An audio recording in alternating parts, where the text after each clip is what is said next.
C'était le 29 mai 2017, la dernière apparition publique de Louis Nicolin. Les jeunes joueurs de Montpellier remportaient la Coupe de la Gambardella. C'est extraordinaire, c'est des bons petits, en plus ils jouent bien au ballon.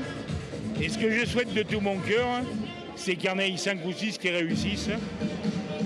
Parce que c'est quand même difficile le plus haut niveau, mais là, c'est bien ce qu'ils ont fait. Atteindre le plus haut niveau, c'est ce qu'a réussi à faire Loulou.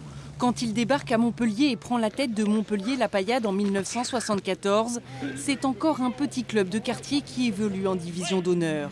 Il gagne des matchs et finit par créer, avec l'appui et le soutien de son ami Georges Frêche, le MHSC, sa fille comme il l'appelle.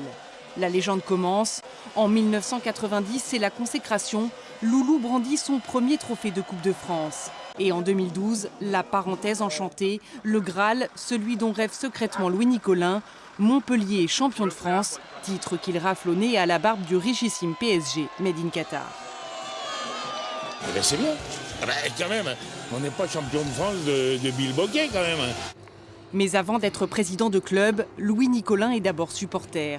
À 12 ans, il ne manque pas un match de foot, mais son père ne partage pas sa passion, trop occupé à développer l'entreprise de ramassage de déchets qu'il vient de créer dans le Rhône.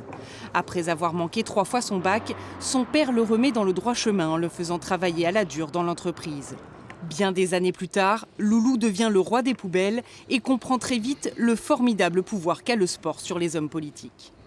À l'époque, il fallait l'autorisation et la caution de la ville si on voulait devenir professionnel. Et Frêche, en 30 secondes, bing, bam, boum, signé, papier, réglé, et tout. C'est comme ça qu'on est devenu pro. Alors là, on a commencé à se dire, putain, on n'est pas si con que ça, quand même. Hein.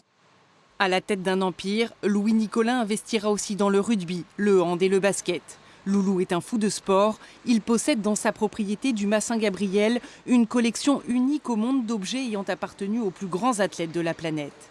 40 ans d'une vie de passion, à la mesure de cet imposant et truculent personnage.